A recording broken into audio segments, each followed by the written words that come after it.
मैं चंदन कुमार आप सभी लोगों का अपने चैनल युद्ध सफलता एक्सप्रेस में आप लोगों का स्वागत करता हूं। दोस्तों, हम लोग का जो जीके जीएस के बेसिस पे क्वेश्चंस होंगे, जिसमें रोज 20 क्वेश्चंस आप लोगों को दिए जाएंगे।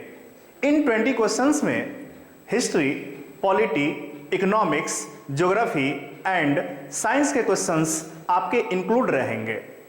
दोस्तों, बिना लेट किए हुए हम लोग अपने पहले क्वेश्चंस की ओर बढ़ते हैं। आइए दोस्तों, देखते हैं हम लोग का पहला क्वेश्चन जो है लिखा हुआ है, हमारे संविधान के अनुसार राज्यसभा का कार्यकाल क्या होता है।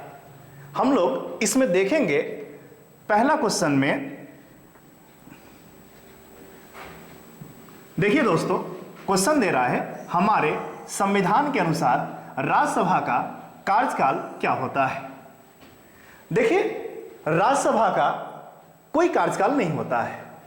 राज्यसभा का सदस्यों के कार्यकाल होते हैं, क्योंकि राज्यसभा एक अस्थायी सदन होता है।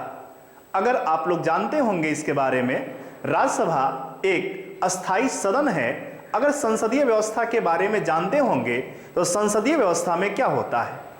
संसदीय व्यवस्था में यह होता है, संसदीय व्यवस्था में कहा गया है कि आर्टिकल 79 ये कहता है कि भारत में एक संसद होगा जिसका गठन लोकसभा, राज्यसभा और राष्ट्रपति तीनों मिलकर करेगा।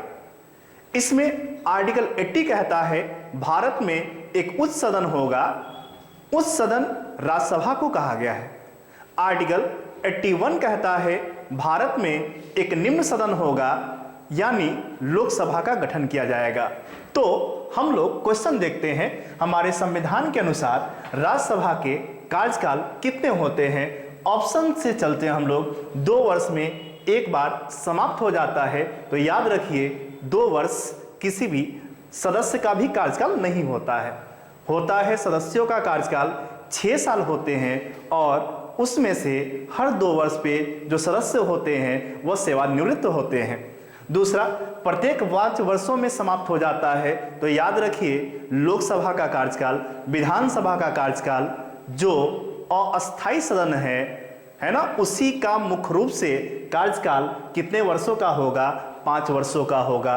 एंड तीसरा दे रहा है प्रत्येक 6 वर्षों में समाप्त हो जाता है।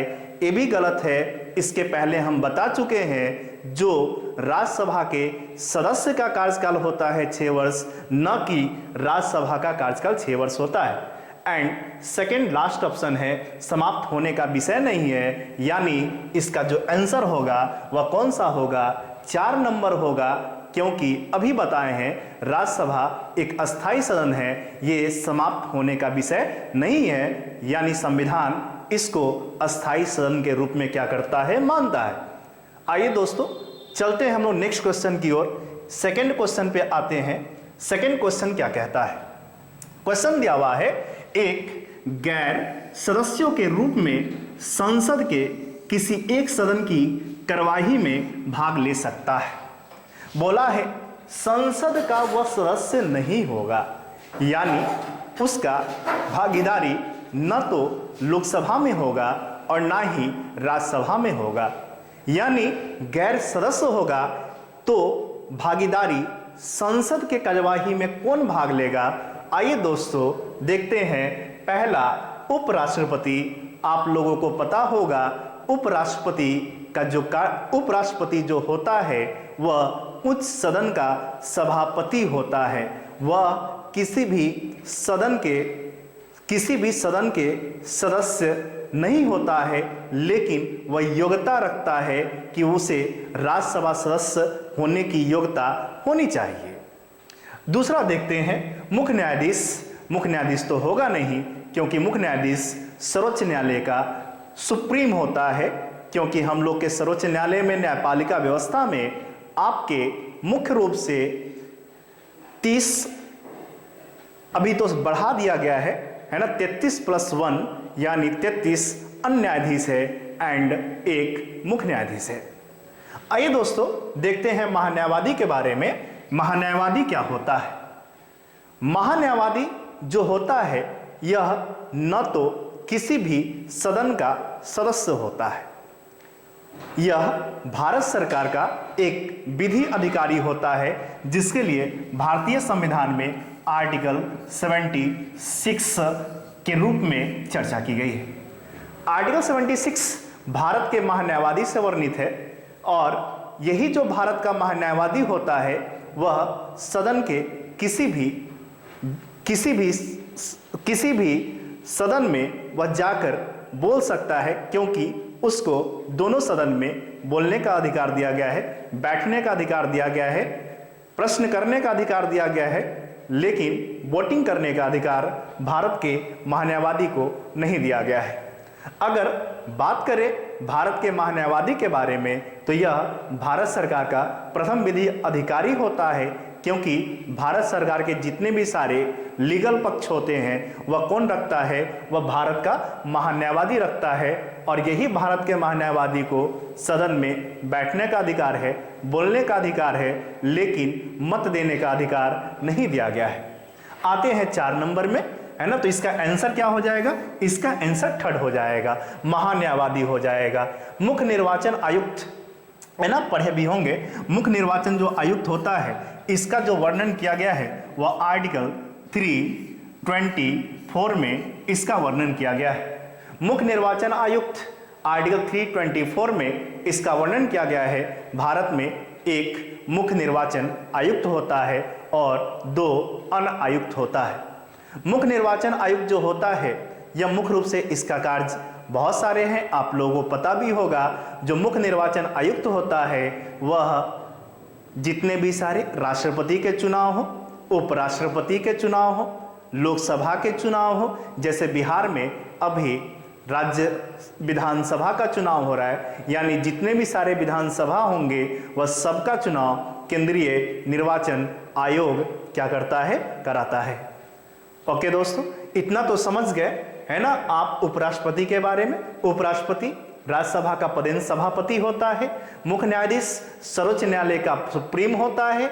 महान्यायवादी भारत सरकार का प्रथम विधि अधिकारी होता है, यानी इसका जो आंसर होगा वह कौन सा होगा? थर्ड आंसर होगा मुख्य निर्वाचन आयुक्त। इसका वर्णन आर्टिकल 324 में किया गया है और इसका एक ही काम होता है, जितने भी सारे चुनाव होंगे, जितने भी सारे मतदाता सूची प्रणाली होगी, ये सब कार्य मुख्य रूप से मुख्य निर्वाचन क्या करता है?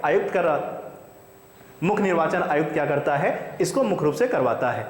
आप लोग समझ गए होंगे सब ऑप्शन के, यानी एक गैर सदस्य यानी संसद का सदस्य नहीं होगा और संसद के किसी एक सदन की कार्यवाही से भाग ले सकता है, यानी इसका आंसर क्या हो जाएगा? सी हो जाएगा इसका आंसर। ओके, आशा करते हैं आप लोग इस क्वेश्चन को अच्छी तरीके से समझ गए होंगे। आइए नेक्स्ट क्वेश्चन पे आते हैं हम लोग। नेक्स्ट क्वेश्चन क्या कहता है? देखिए, नेक्स्ट क्वेश्चन कहता है यदि राष्ट्रपति एवं उपराष्ट्रपति का पद खाली हो तो भारत के राष्ट्रपति के पद पर कौन होता है? पता होगा आप लोगों को, अगर राष्ट्रपति अपने पद से इस्तीफा दे देता है तो उपराष्ट्रपति उसके पद को क्या करता है? संभालता है। अगर राष्ट्रपति का पद भी खाली हो जाए, उपराष्ट्रपति का पद भी खाली हो जाए, तो मुख्य रूप से जो पद संभालता है वह कौन होता है? पता होगा, है ना। आंसर इसका 2 हो जाएगा, भारत का मुख्य न्यायाधीश। अगर पूछेगा क्वेश्चन में, अगर राष्ट्रपति, उपराष्ट्रपति एंड भारत के चीफ जस्टिस ऑफ इंडिया तीनों का पद खाली हो जाए, तो याद रखिएगा तीनों का पद खाली होगा तो मुख्य रूप से जो अन्य न्यायाधीश में वरिष्ठम अन्य न्यायाधीश होते हैं, वरिष्ठम होगा, उसी को क्या किया जाएगा? राष्ट्रपति का पद दिया जाएगा। ठीक है ना। पहला ऑप्शन देखते हैं, प्रधानमंत्री। प्रधानमंत्री तो होगा नहीं। प्रधानमंत्री क्यों नहीं होगा? प्रधानमंत्री, है ना, मुख्य रूप से सदन का यानी लोकसभा का या राज्यसभा का किसी भी सदन का सदस्य हो सकता है। कहने का मतलब यह है कि मुख्य रूप से अगर, है ना, राष्ट्रपति या उपराष्ट्रपति दोनों का पद खाली हो जाए तो मुख्य रूप से भारत का मुख्य न्यायाधीश कार्यवाहक है ना राष्ट्रपति बनाया जाएगा, है ना। तो प्रधानमंत्री मुख्य रूप से या तो लोकसभा का सदस्य होगा या राज्यसभा का सदस्य होगा, और लोकसभा में बहुमत दल का जो नेता होता है वही मुख्य रूप से प्रधानमंत्री बनाया जाता है। ओके, एंड आते हैं थर्ड नंबर ऑप्शन पे, लोकसभा अध्यक्ष। आप लोगों को पता होगा लोकसभा अध्यक्ष का जो वर्णन किया गया है वह आर्टिकल, बोलिए कि लोकसभा अध्यक्ष का जो वर्णन किया गया है वह आर्टिकल 93 में मुख्य रूप से किया गया है। 93 में लोकसभा अध्यक्ष, है ना, लोकसभा के सदस्य में से ही एक व्यक्ति को लोकसभा अध्यक्ष बनाया जाता है एंड एक व्यक्ति को लोकसभा उपाध्यक्ष बनाया जाता है। लोकसभा अध्यक्ष बनाने के लिए मुख्य रूप से लोकसभा में से ही एक सदस्य को लोकसभा अध्यक्ष पद पे खड़ा किया जाता है और आधे से अधिक मतदान जिसके पक्ष में पड़ता है वही लोकसभा अध्यक्ष मुख्य रूप से क्या होता है, चुन लिया जाता है। आशा करते हैं ये भी क्वेश्चंस आपको समझ में आए होंगे। यदि राष्ट्रपति उपराष्ट्रपति का पद खाली हो तो भारत के राष्ट्रपति के पद पर कौन होगा, तो इसका सीधा सा आंसर होगा सुप्रीम कोर्ट का जो चीफ जस्टिस ऑफ इंडिया होगा, यानी सीजेआई जो होगा वही मुख्य रूप से राष्ट्रपति के पद पर आसीन होगा। ओके, आइए देखते हैं नेक्स्ट क्वेश्चन में। नेक्स्ट क्वेश्चन क्या कहता है हम लोगों का, आइए देखिए दोस्तों, देखते हैं। क्वेश्चन दिया हुआ है, इकोनॉमिक्स का क्वेश्चन है। यदि भारतीय रिजर्व बैंक के द्वारा नगद कोष अनुपात में कमी की जाती है तो इसका साख सृजन पे क्या प्रभाव पड़ेगा। पहले आइए समझते हैं, है ना। रिजर्व बैंक के द्वारा नगद कोष अनुपात में कमी की जाती है। नगद कोष अनुपात इसको बोलते हैं CRR, इसी को बोलते हैं कैश रिजर्व एंड तीसरा का होता है रेशियो, नगद आरक्षण अनुपात। पहले इसको समझते हैं CRR होता क्या है, और CRR एंड SLR दो होते हैं। CRR का मतलब होता है cash reserve ratio and SLR का मतलब होता है सॉलिडिटी लिक्विडिटी रेशियो, सांविधिक तरलता अनुपात। नगद आरक्षण अनुपात या नगद कोष अनुपात उसको कहते हैं जिसमें मुख्य रूप से जितने भी सारे आपके कमर्शियल बैंक है, वह कमर्शियल बैंक जो भी RBI के पास अपने टोटल एसेट का, टोटल परिसंपत्ति का जो कुछ भाग RBI के पास जमा कराता है उसी को बोलते हैं CRR, cash reserve ratio. Question में दिया हुआ है भारतीय रिजर्व बैंक के द्वारा नगद कोष अनुपात में कमी की जाती है ना। अगर RBI के द्वारा मुख्य रूप से नगद कोष अनुपात में कमी कर दी जाएगी तो इसके साख सृजन पे क्या प्रभाव पड़ेगा। तो याद रखिएगा, पहला ऑप्शन देखते हैं, कमी किया गया है तो इसके क्रेडिट कंट्रोल पे, है ना, प्रभाव क्या पड़ेगा। आइए पहला ऑप्शन देखते हैं। पहला दिया हुआ है वृद्धि, इसमें कम कर रहा है तो निश्चित है अगर CRR कम करेगा तो जितने भी सारे कमर्शियल बैंक हैं उन सभी लोगों के पास, है ना, पैसा क्या होगा, ज्यादा होगा, है ना। पैसा ज्यादा होगा यानी उसके पास मैक्सिमम पैसा होगा, वो मार्केट में अधिक से अधिक इन्वेस्ट करने का, यानी कहने का मतलब है पैसा का तरलता बढ़ेगा, यानी साख सृजन में, है ना, वृद्धि तो नहीं होगी, यानी साख सृजन में क्या हो जाएगी, कमी आ जाएगी। यानी इसका जो आंसर होगा वह क्या होगा, कमी होगा। याद रखिएगा, है ना। तो ये हम लोग का CRR है, कैश रिजर्व रेशियो सांविधिक, है ना, कैश रिजर्व रेशियो नगद कोष अनुपात में कमी आ जाती है, यानी CRR में कमी आएगी क्योंकि इसमें कमी किया गया है। अगर CRR सपोज दैट 4% है, अगर इसको कम करके 3% कर दे, है ना, तो मुख्य रूप से क्या होगा, है ना, तो मुख्य रूप से यही होगा कि RBI के पास पहले 4% पैसा बचता था लेकिन अभी 3% बच रहा है, यानी बैंकों के पास, कमर्शियल बैंकों के पास मैक्सिमम रिजर्व होगा और उससे वह मार्केट में अधिक से अधिक इन्वेस्ट करेगा। इससे मार्केट की जो तरलता होगी वह मैक्सिमम होगा और इसी के कारण है ना साख में यानी क्रेडिट कंट्रोल में क्या आ जाएगी, कमी आ जाएगी। आंसर इसका क्या हो जाएगा, सेकंड हो जाएगा। आशा करते हैं ये भी क्वेश्चंस आपको समझ में आ गए होंगे। आइए नेक्स्ट क्वेश्चन की ओर बढ़ते हैं। क्वेश्चन नंबर,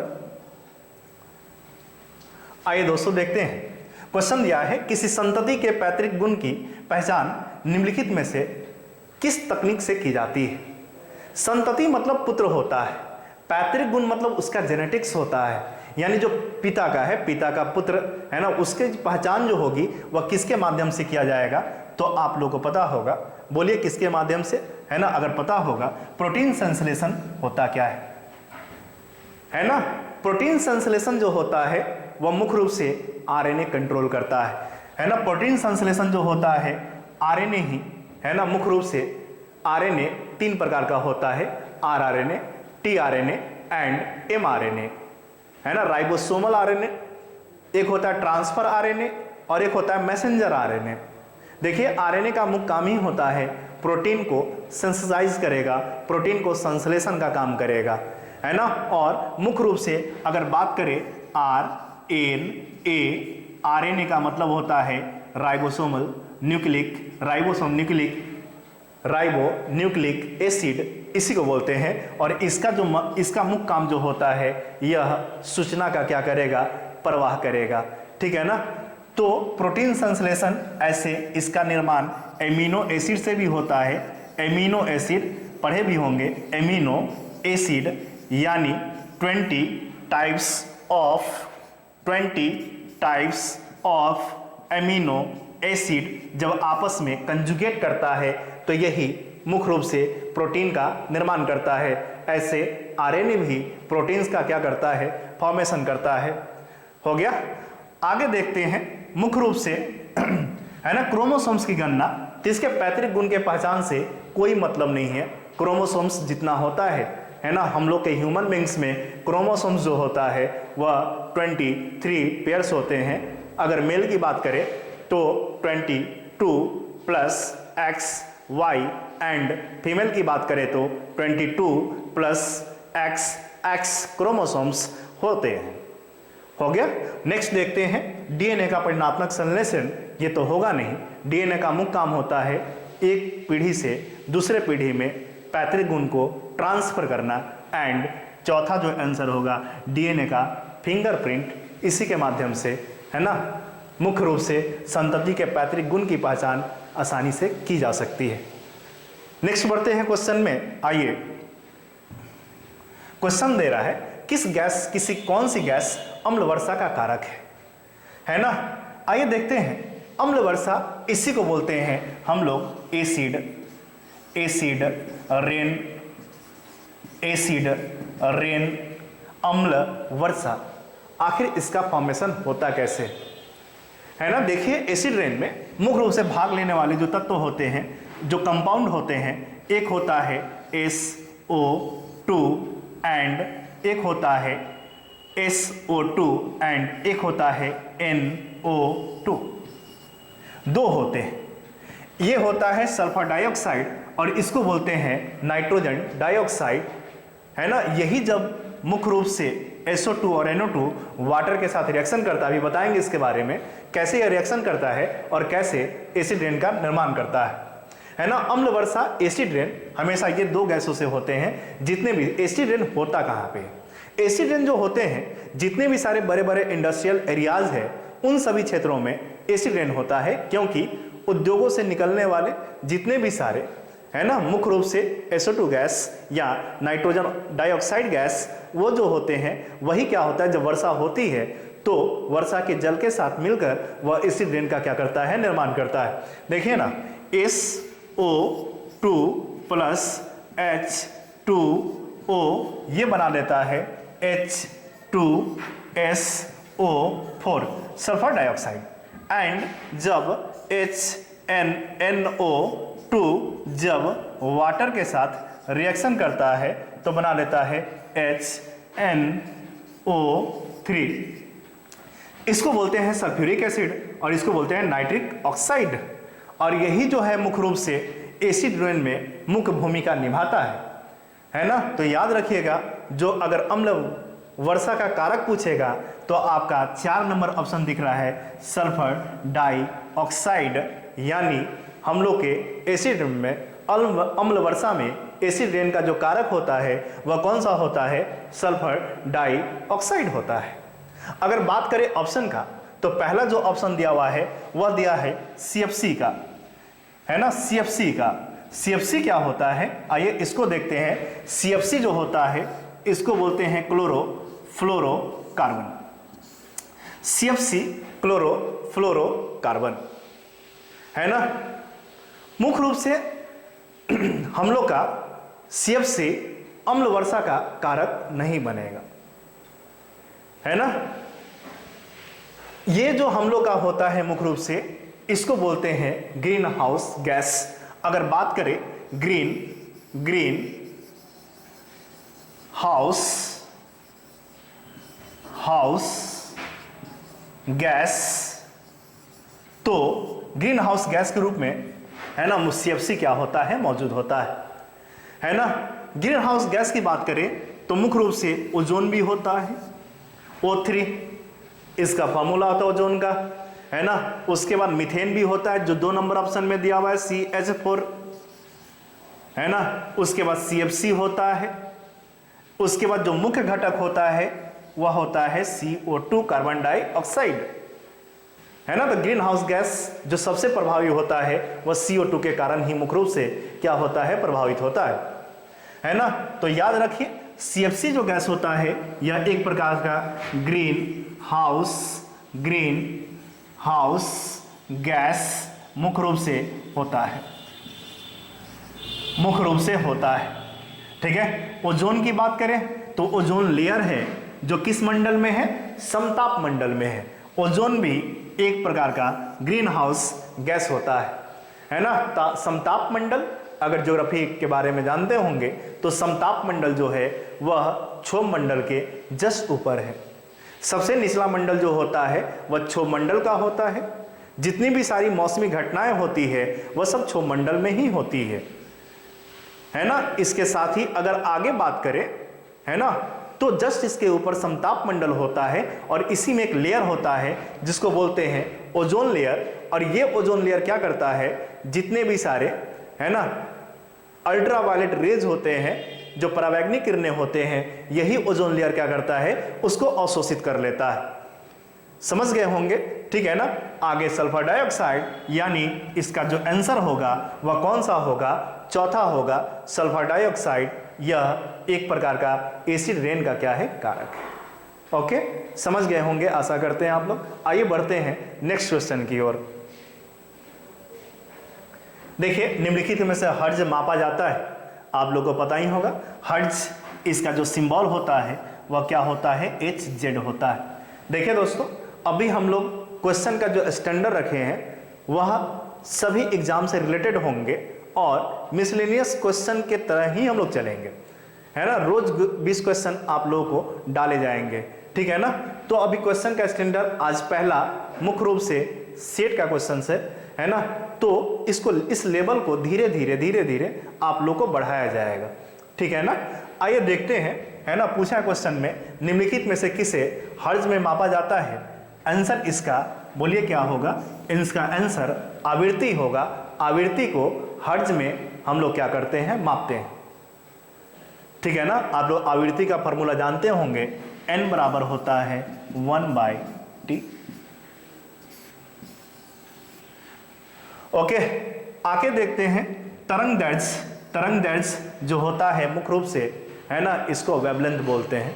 और यही तरंग दैर्ध्य मुख्य रूप से इसका जो यूनिट होता है वह क्या होता है, एंगस्ट्रॉम होता है। जितने भी सारे इलेक्ट्रोमैग्नेटिक वेव है ना, जैसे पढ़े होंगे रेडियो वेव के बारे में, माइक्रोवेव के बारे में, इसके साथ ही इंफ्रा रेडिएशन के बारे में, विजिबल लाइट के बारे में, है ना, अल्ट्रावायलेट रेज के बारे में, एक्सरे के बारे में, गामा रेज के बारे में। तो आप लोग से क्वेश्चन पूछता भी है सबसे ज्यादा वेवलेंथ किस इलेक्ट्रोमैग्नेटिक वेव का होता है, यानी रेडियो वेव का सबसे ज्यादा होता है और सबसे कम पूछेगा तो क्या होगा, गामा का होगा सबसे कम इलेक्ट्रोमैग्नेटिक वेव होता है।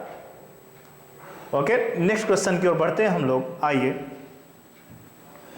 देखिए, क्वेश्चन दिया हुआ है, राष्ट्रीय नियोजन में रोलिंग प्लान की अवधारणा लागू की गई थी, है ना। रोलिंग प्लान, पहले इसको बताइए, रोलिंग प्लान, इसको बताते हैं रोलिंग प्लान क्या होता है। रोलिंग प्लान, इसी को बोलते हैं अनवरत योजना। देखिए, अनवरत योजना जो लाया गया, रोलिंग प्लान जो लाया गया, वह पहली बार जनता पार्टी की सरकार में लाई गई। अगर पंचवर्षीय योजना की बात के इतिहास की बात करें तो पंचवर्षीय योजना मुख्य रूप से योजना आयोग के स्थापना के बाद 1951 में पहली बार बनाया गया था। उसके पीछे के इतिहास की बात करें तो सबसे पहली बार जो पंचवर्षीय योजना लाई गई वह रूस के संविधान से रूस में लाया गया 1928-30 में, और भारत में मुख्य रूप से जो लाया गया पंचवर्षीय योजना वह लाया गया 1951 में योजना आयोग के स्थापना के बाद। योजना आयोग के द्वारा ही पंचवर्षीय योजनाओं का मुख्य रूप से समन्वय किया जाता था, और पहली पंचवर्षीय योजना 1951 से 56 में बनाई गई। अगर सेकंड की बात